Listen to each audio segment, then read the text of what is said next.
Buenas tardes. En primer lugar, lo que quería es dar las gracias a la Universidad de Granada por cedernos las instalaciones y todos los medios técnicos, a la Asociación Unigrama y a todos sus miembros por la labor tan importante que están haciendo en favor de la ciudadanía de Granada y a todos vosotros por estar presentes en este momento.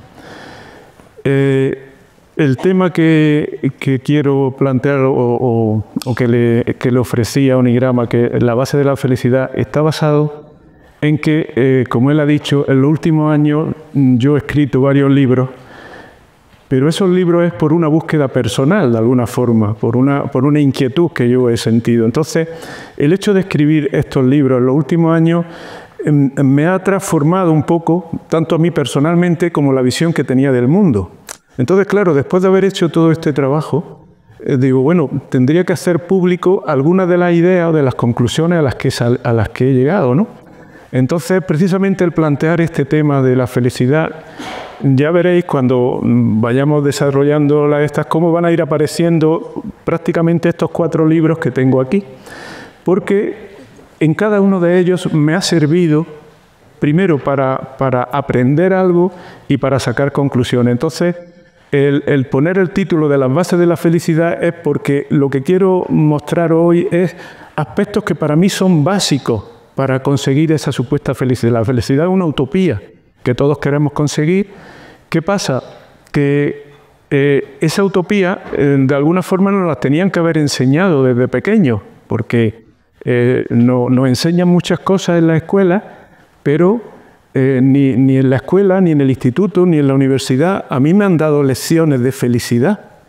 Y eso quizá a las personas humanas, desde mi punto de vista, sería la primera lección que tendríamos que aprender en la vida, porque nos enseñan muchas cosas, matemáticas, geografía, lo otro, tal, pero no nos enseñan a vivir, no nos enseñan a ser felices. Entonces, de alguna forma, en la charla de hoy lo que quiero es daros, no sé si me han salido 10 o 11 hábitos o rutinas que tendríamos que tener para ser felices. Pasa. La primera idea que aparece aquí en esta diapositiva es que la civilización occidental nos transmite una visión de la felicidad basada en aspectos externos al individuo, que si es conseguir dinero, fama, poder, utilizar recursos, empresas, tal. Sin embargo, la filosofía oriental entiende la filosofía como un estado de armonía interna que se manifiesta como un sentimiento de bienestar que perdura en el tiempo. Es decir, hay una diferencia entre el concepto occidental, que es externo al individuo, y el oriental, que es interno, se basa más en nosotros mismos. Entonces, la base un poco de mi idea de hoy es meterme en la filosofía oriental, en el sentido de que intentar encontrar la felicidad en nosotros mismos, porque esa va a ser más duradera que una felicidad basada en aspectos externos, ¿no? Aquí traigo, pasa un poco más, varias desde los griegos, que en la escuela cínica, por ejemplo, ya los griegos ya nos daban información sobre esto. Entonces, por ejemplo, en la escuela cínica decían: ni el dinero, ni el poder, ni la fama dan la felicidad, sino una vida sencilla y acorde con la naturaleza. El hombre tiene en sí mismo los elementos para ser feliz. Einstein, que todo el mundo conoce, una de sus frases, que también he entresacado, es: una vida humilde y tranquila trae más felicidad que la persecución del éxito y la constante inquietud que implica. Y otro maestro de la filosofía, como Schopenhauer, decía que la felicidad pertenece a aquellos que son autosuficientes. Las fuentes externas de felicidad son inciertas y transitorias. He traído son las únicas referencias que voy a hacer en todas las charlas, y es simplemente para poneros de manifiesto cómo hay una serie de personas que ya nos están indicando la primera conclusión a lo que podemos llegar es: vamos a intentar buscar la felicidad en nosotros mismos, no en nuestro exterior, y de esa forma durará más. Entonces yo toda la conferencia la he enfocado para que fuera útil, como si fuera una especie de lección que todos tendríamos que aprender. Entonces he construido una tabla en la que en la parte izquierda aparecen aspectos que nos dan infelicidad. En el centro algunos conceptos, luego en la derecha la felicidad, más hacia la derecha de esa felicidad aspectos que yo considero que son básicos y finalmente hacia la derecha el hábito diario que me reforzaría esa felicidad. Entonces, si yo miro de izquierda a derecha, es como el camino que yo tendría que recorrer para ir de situaciones de infelicidad en las que estoy hasta tener, a través de unos hábitos diarios, superar esos déficits, ¿no? Entonces, lo primero es lo que ya hemos dicho anteriormente, es la felicidad exterior que hemos dicho del concepto occidental, es una felicidad temporal. Entonces, nosotros decimos, bueno, nos sentimos felices pues cuando voy a fiestas, cuando hago salidas y tal. Sin embargo, yo he puesto la filosofía oriental como básica porque para mí una felicidad interior es más duradera, ¿no? Y entonces, por eso lo entro dentro de las bases de la felicidad, que por eso es el título de la conferencia, es buscar esos aspectos básicos que son elementales o son generales. Entonces, en esta primera introducción de que la felicidad la busquemos en el interior para que sea más duradera, pues claro, ¿cómo podemos hacer que dure más? Pues si disfrutamos el momento, es decir, el hábito diario que nosotros tendríamos que hacer es cada momento de nuestra vida que fuera un momento feliz. ¿Y cómo se hace eso? Pues hay una filosofía que es la de Flow, que llama la experiencia óptima, que simplemente dice que cuando tú estás concentrado en una cosa y no en varias, entonces ahora en la actualidad todo el uso de los móviles, todas las altas tecnologías, todo eso había que suprimirlo. Entonces cuando tú quieras sentirte bien, lo primero que tienes que hacer, bueno, no lo he dicho antes, pero en fin, lo digo ahora, es desconectar el móvil para que no te desconcentre de lo que estés haciendo. Entonces da igual la actividad que estés haciendo. Puedes estar cocinando, puedes estar leyendo, puedes estar dando un paseo, puedes estar duchándote y cantando bajo la lluvia, lo que tú quieras. Pero que estés concentrado en ese momento. Esa concentración te hace que pierdas la noción del tiempo. El tiempo no existe. Entonces, cuando consigues esa situación, eres feliz porque te has abstraído del mundo. Estás haciendo mentalmente y conscientemente lo que quieres hacer. Y el resto de las actividades no existe, el resto del mundo no existe. Entonces, eso es lo que la filosofía llama la experiencia óptima. Pasa. En uno de los libros que yo escribí, que he escrito, que es La vida, un camino hacia el crecimiento personal, este libro me ha servido a mí para darme cuenta de aspectos de la personalidad. Entonces, en la parte de la izquierda he puesto situaciones que yo he pasado de infelicidad. Como he dicho, la columna de la felicidad, los aspectos que serían positivos, lo básico y el hábito diario. Entonces voy a ir desarrollando cada uno. El primer punto que cuando yo escribí esto es que me di cuenta que a lo largo de mi vida, mayoritariamente, he sido un malafollá. Lo que decimos aquí en Granada, un malafollá. Y todo el mundo creo que me entiende. Y ese sentimiento lo tengo desde que nací. Entonces, algo que es genético, en el libro hablo un capítulo sobre esto, el tema de la malafolla, y hay una componente genética, porque yo me di cuenta casi que desde pequeño, o a los pocos años, pues ya estaba. Pues en el libro, cada uno de los capítulos indicaba que ha sido una experiencia que yo he tenido en mi vida y de la cual he querido aprender. Pero el aspecto básico que yo resaltaría ahí es que a todo el mundo pues nos gustaría tener buenas relaciones con nuestra familia, con los amigos y en definitiva ser una buena persona. Luego en el fondo nuestro camino es desde una situación de soledad, de insatisfacción, de esto, llegar a lo que es una buena persona, tener buenas relaciones. Y en el libro, ¿cómo conseguí yo eso? Pues de una manera muy fácil. El malafollá de alguna forma intenta echarle la culpa a los demás de todo lo que le pasa. Entonces, ante cualquier imprevisto que tiene, los demás son los culpables. Él, se escuda así por su timidez, por sus miedos, por su historia, se escuda en ese.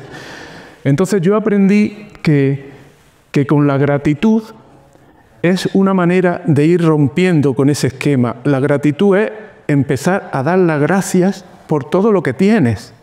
No solamente, ahí yo hablo del sol, la tierra, es decir, el sol evidentemente porque nos ilumina y es el que nos da mucha la energía para que haya surgido la vida, pero sobre todo a las personas que tienes alrededor.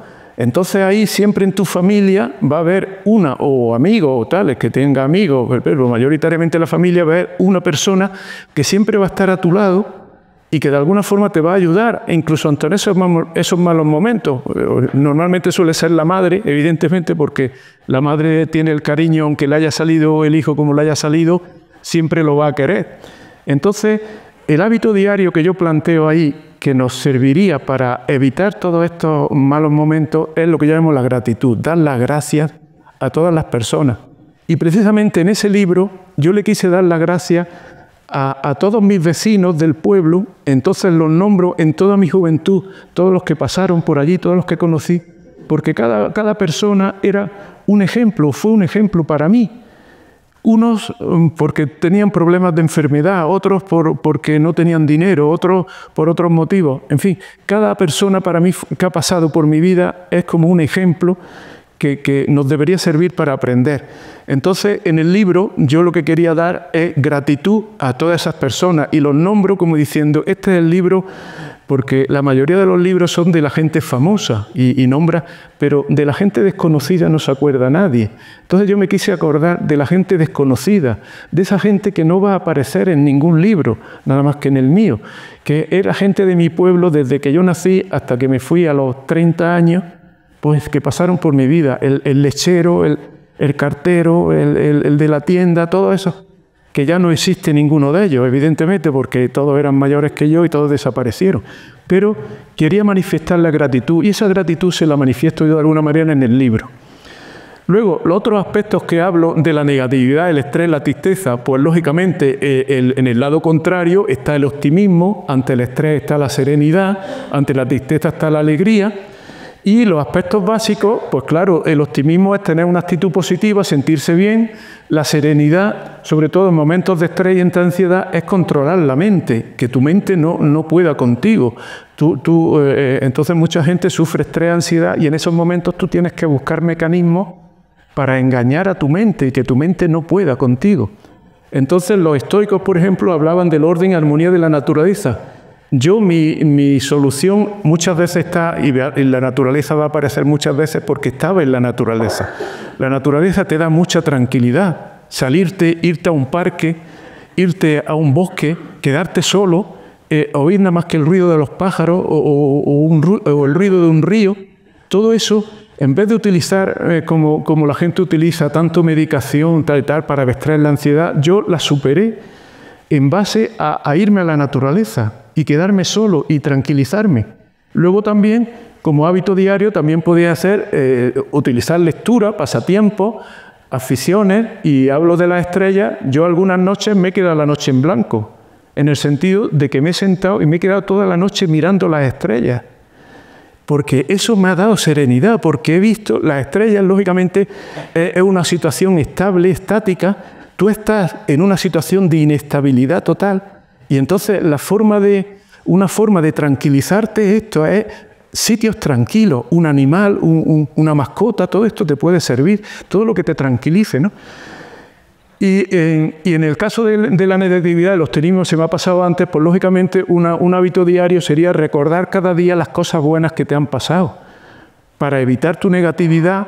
Decir, bueno, pues a lo largo del día hay algo bueno que voy a salvar y no quedarte siempre con lo malo. Entonces, cada día hacer como un examen de conciencia y decir, bueno, hoy ¿qué me ha quedado de bueno? Con eso me quedo, y cuando me vaya a acostar me quedo con eso, porque eso es lo bueno, y no quedarme con lo malo, porque luego te va a traer pesadillas y te va a traer malos sueños y malos momentos, ¿no? Y en el tema de la alegría, pues lógicamente todos los conocemos, la alegría está en el buen ánimo. Entonces había un tal Demócrito, que ya estamos hablando también de los griegos, que le llamaban el filósofo de la alegría, y decía que su filosofía en la vida era reírse, y que lo que teníamos que conseguir es eso, estar siempre alegre y tal, y le pusieron ese nombre. Entonces, claro, ¿qué cosas nos dan diariamente alegría? Pues bueno, la música, la risa, todo esto nos puede servir. Entonces son hábitos que diariamente tendríamos que ir incorporando para efectivamente tener alegría y evitar un poco la tristeza, ¿no? Pues.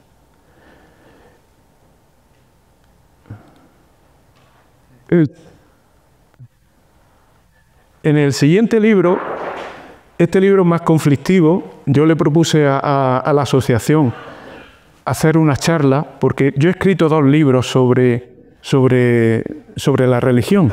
Entonces, esos 2 libros me han llevado a unas conclusiones totalmente contrarias a lo que todos conocemos, y mi familia, y me ha puesto incluso en contra de mi familia, porque son ideas que le han chocado.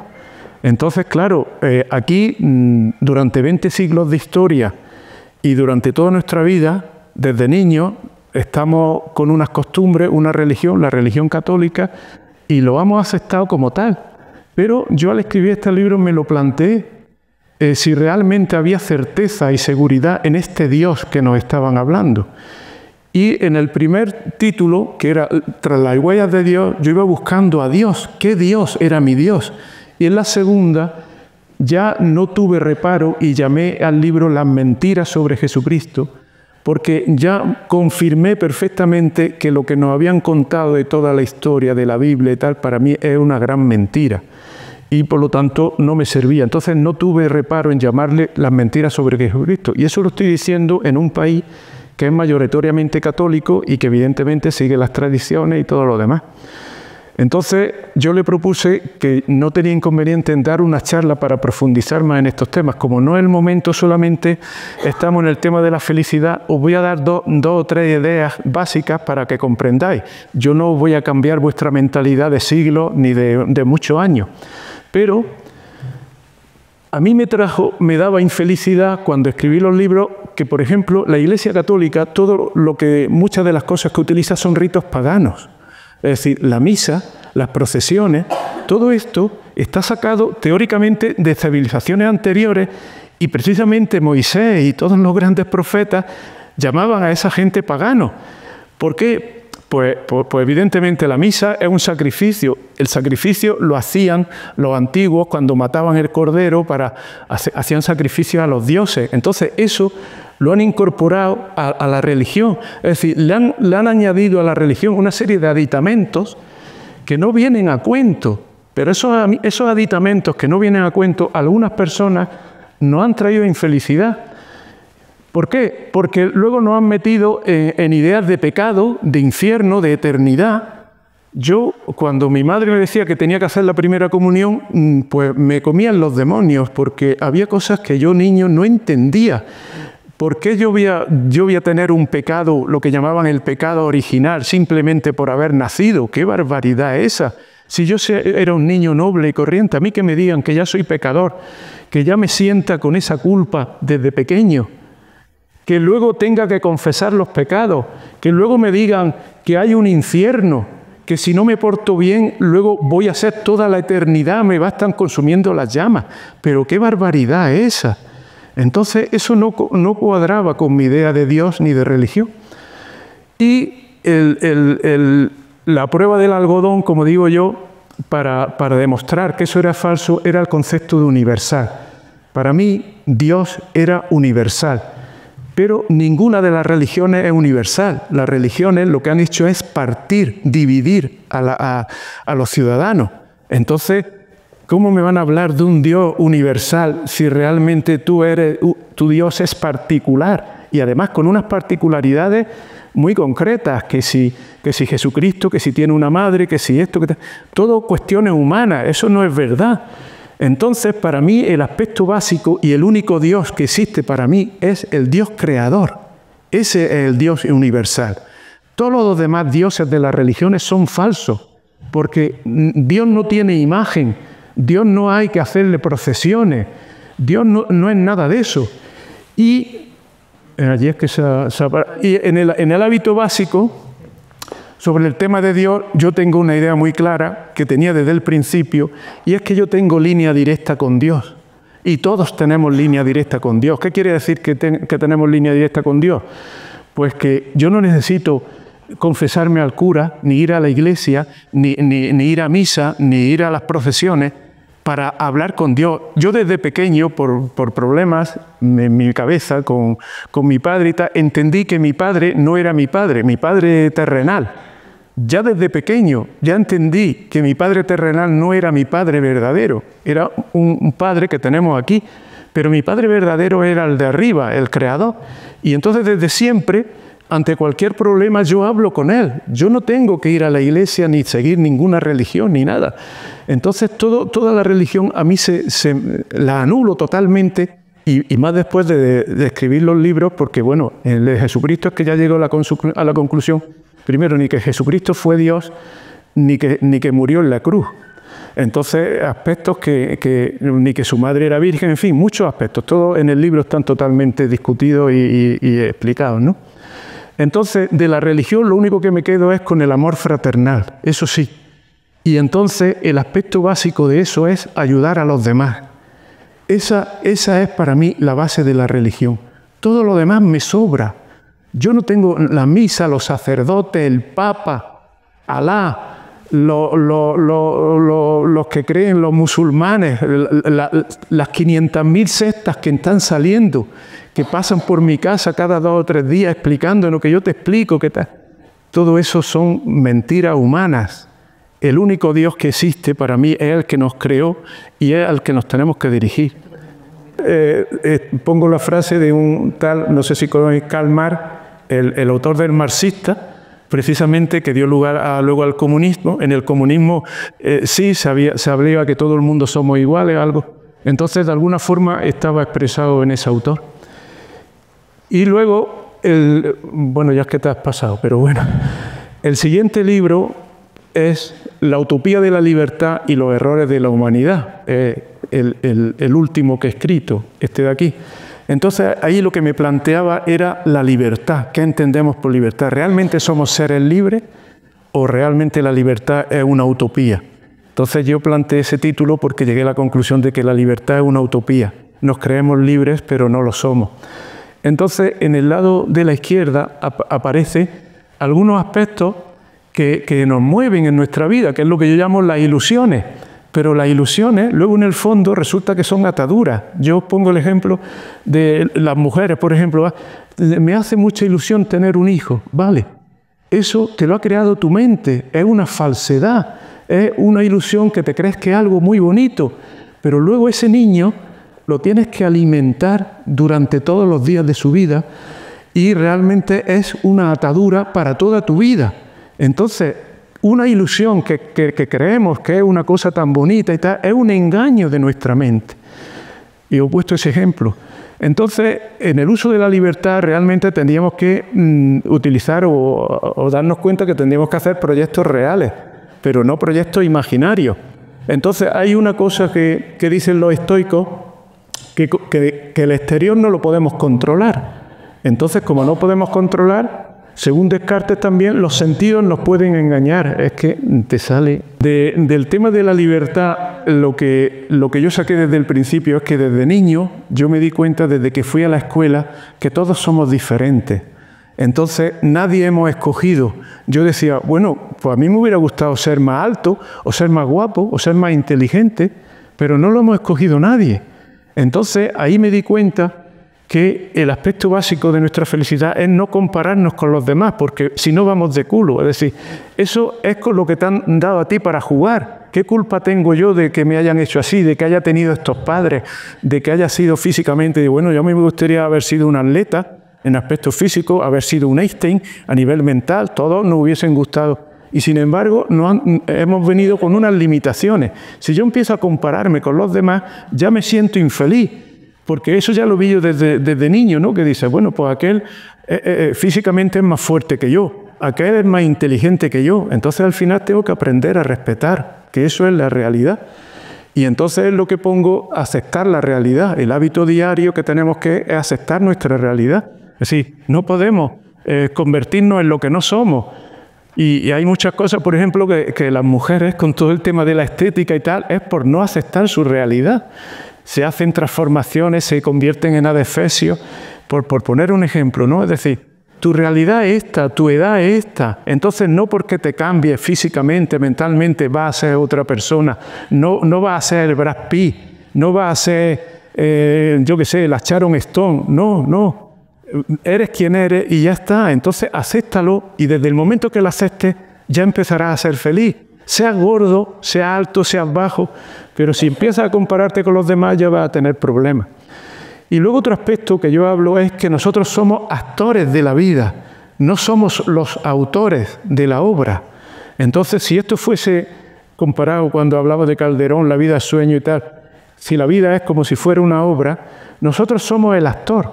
El actor hace su papel, pero el actor muchas veces no sabe lo que está haciendo, qué significado tiene. Pues exactamente igual nos pasa a nosotros en la vida.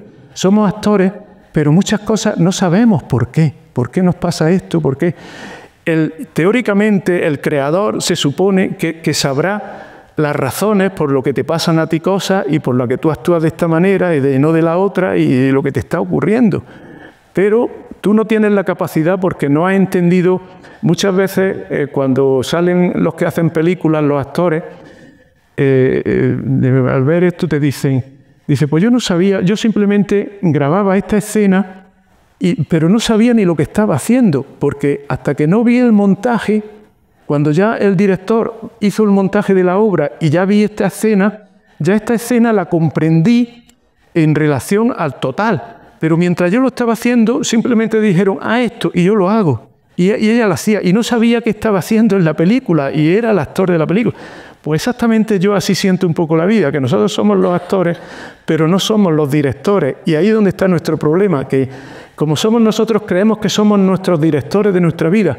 Y yo lo he sufrido personalmente por la ansiedad, por creer que como yo era el director de mi vida, lo que me tenía que ocurrir, sí o sí, porque es lo que yo quería. Entonces, cuando te has dado cuenta que por más que te empeñes en algunos aspectos, y hay algunos que me han costado 20 y 30 años, y no lo has conseguido, y has estado con todas tus fuerzas, tienes que reconocer que dices, bueno, ya está, Dios mío, te estás quedando conmigo, ya está, por lo que sea, tú sabrás por qué no me da esto, pero que evidentemente no somos libres ni somos los directores de la película. Luego, en relación al trabajo, el trabajo hay un aspecto que, bueno, lo he metido en la parte negativa o en la parte de felicidad, infelicidad, que es el que trabaja por vocación, pues evidentemente ese es feliz en su trabajo. Pero quería nombrar al que no trabaja por vocación, al que simplemente está sobreviviendo. Y a ese también yo le doy su valor. ¿Por qué? Porque en el aspecto básico que yo pongo a continuación es que tiene que sentirse útil. Entonces, nada más que ese trabajador que está cubriendo las necesidades de su familia o las suyas propias, nada más que por supervivencia, y por eso le hablo de supervivencia, nada más que por vivir, ya para mí tiene valor. Entonces, lo ideal, evidentemente, es que todos tuviésemos un trabajo vocacional y que disfrutáramos y que ganáramos mucho dinero y que todo eso sería perfecto. Pero hay algunos, o una mayoría, o muchos, que no están en esa situación, incluso que no tienen trabajo. Entonces, yo ahí hablo del sentimiento de utilidad. Tú, como persona, de alguna manera, siéntete útil a la sociedad, de alguna manera. Entonces, si ya lo eres a tu familia, ya te sirve. Pero si te quieres buscar ONG o otra forma de ayudar a los demás, eso es positivo. Eso es positivo para ti y para los demás, porque evidentemente tú estás salvando tu vida. Tú tienes que sentirse útil. Tú no tienes que caer en la depresión de decir, bueno, es que yo soy un inútil, yo no sirvo para nada. Esto no. Entonces, tienes que encontrarte formas de sentirte útil. Y luego también hablo de la política. La política también es otro tema en los errores de la humanidad. Ese es otro de los grandes errores de la humanidad. ¿Por qué? Porque la política ha creado división, ha creado estados, ha creado la guerra, ha creado el hambre.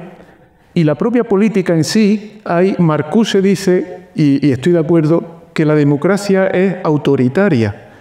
Nos hacen creer los políticos, que la democracia es lo ideal, pero la democracia es una dictadura igual que la de Franco o un sistema autoritario como el más autoritario, por una razón que lo voy a explicar tan simple como la siguiente, y es que evidentemente nosotros delegamos en una persona o en un gobierno, lo que sea, pero esa persona te consulta a ti algo de temas trascendentes, no. Te lleva a la guerra Putin, un señor, o el israelita, o el otro, un señor, o dos, o tres, o cinco, llevan a un país entero a la guerra sin haberle consultado a sus ciudadanos, si esos ciudadanos quieren ir a la guerra, lo primero. Entonces, no me hablen a mí de democracia, de sistemas de democracia, cuando hay aspectos básicos de la existencia humana que se los saltan por tierra y se saltan las leyes y todo lo demás. Luego, todos los organismos internacionales que existen realmente al final no han resuelto prácticamente los problemas del mundo, siguen los mismos. Entonces, para mí, la base o la felicidad estaría en la unión. Es decir, si la política nos uniera, eso sería básico. Pero una política que desune no me sirve. Y la prueba la tenemos en nuestro mismo país en estos momentos. Tenemos diferentes partidos. ¿En qué momento han dicho de unirse y de sacar cosas por el aspecto fundamental que para mí es el bien común? La política tiene que trabajar por el bien común, pero por el bien común de todos, no de tus partidarios, que es lo que está pasando ahora. Es que la propia palabra partido ya te indica que eso no puede ser coherente, porque partido indica parcial, es una realidad partida, y la realidad humana es total. Entonces, cuando una persona es presidente del gobierno, tiene que ser presidente de todos los ciudadanos, no de los que opinen igual que él. Y las políticas cada vez se están convirtiendo más en políticas de partidos, no políticas de sociedades ni políticas. Entonces, por eso al final, en el diario de la política no digo absolutamente nada, porque para mí es deleznable. El único concepto, para mí, es el concepto de humanidad, que lo tenía Diógenes, precisamente un griego, que llamaba que en el mundo solamente existía una comunidad, que éramos todos. Todos los seres humanos formábamos una unidad y ahí no existían ni estados, y él se llamaba ciudadano del mundo. Y eso muchas veces que nosotros no hemos dicho, yo soy un ciudadano del mundo. ¿Ciudadano del mundo qué quiere decir? Pues que no perteneces ni a ninguna secta, ni a ninguna religión, ni a ningún estado, ni nada, sino que eres humano y que vas por el bien de toda la humanidad. Ese es el concepto de la política, ahí es donde tendrían que trabajar. Pero ninguno de los políticos va por ahí. Por lo tanto, la política a mí no me dice nada y de los hábitos dinarios no quiero saber nada. Y luego también me he metido en el tema de la enfermedad por traeros simplemente la enfermedad, lógicamente, la parte positiva es que todos queremos estar sanos y saludables y tal, ¿no?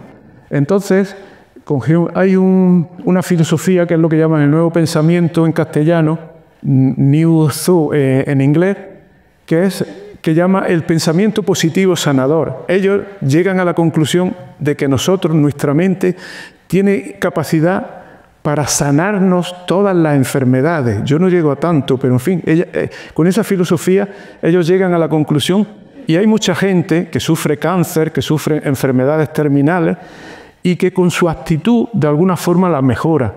Esto va mucho más allá, es decir, que nuestra mente tiene capacidad para sanarnos. Entonces, que no tiene que venir aquí ni un Jesucristo ni nadie por el estilo para sanarte, sino que tú mismo con tu propio pensamiento. Entonces, ese pensamiento positivo que ellos lo aplican a la enfermedad, yo lo traigo como hábito diario para el pensamiento positivo en general. Es decir, que siempre tengamos un pensamiento positivo en todos nuestros días. Y los remedios, lógicamente, los remedios de la naturaleza, que son los remedios naturales, siempre son preferibles a las drogas o a las medicinas o a todo lo que nos dan. Entonces, esos remedios naturales, pues fundamentalmente bajan o pasan por el ejercicio físico. Entonces, todos los días, lógicamente, había que hacer ejercicio físico, más o menos cada uno adaptado a su edad. Incluso el hecho de tener una mascota ya te sirve porque te hace salir y tener que salir todos los días y te obliga de alguna forma a cumplir. Y sobre todo el aspecto de la naturaleza, lo que salía antes, el visitar la naturaleza te da una serenidad. Yo, lo último, porque por problemas familiares nosotros ya no tenemos capacidad en estos años, mi mujer y yo, para viajar mucho. Pero aquí en los alrededores nos vamos una mañana y nos tiramos todos los parques, en el parque de Huétor, en el otro, otras veces te vas a la playa, en fin, en la naturaleza, otras veces te vas por el río Genil, nada más que oír el susurro del río. Es decir, la propia naturaleza te da una serenidad que, aunque estés enfermo, te sirve para sanar. Entonces, todo lo que he ido diciendo en la parte negativa, o sea, en la parte de la derecha, que es lo que lo he resumido aquí en los últimos puntos con los que termino. El primer punto, que es el que hablamos en la primera página, es que busques la felicidad en ti mismo. El segundo, que disfrutes de cada momento. El tercero, que des las gracias por lo que somos y por lo que tenemos. El cuarto, que recuerdes las cosas buenas de cada día. El quinto, que dediques tiempo diario a la lectura, a las aficiones, a la música, a la risa, a lo que te haga sentirte bien a ti. El sexto, que casi es para mí el más importante, que intentes ayudar a los demás, aunque sea tu familia, si no tienes opción, porque no hace falta irse a las misiones, irse a África, no. Con los que tienes más cercanos, tu familia, tus vecinos, ya es suficiente. Pero si tú eres extraordinario, te quieres ir a África, vale. Pero que ese sentimiento de ayudar a los demás casi es lo que da más felicidad de todo. Porque el tú sentir que estás ayudando a otra persona es que para mí la mayor felicidad del mundo. Luego el séptimo, aceptar la realidad con serenidad, lo que hablamos antes, no compararse con los demás. Tú no puedes ser Cristiano Ronaldo, tú no vas a ser multimillonario, tú eres lo que eres y ya está. Entonces, acepta eso con serenidad y que no te cause trauma. El octavo, ser útil a la comunidad, lo que hablábamos del trabajo.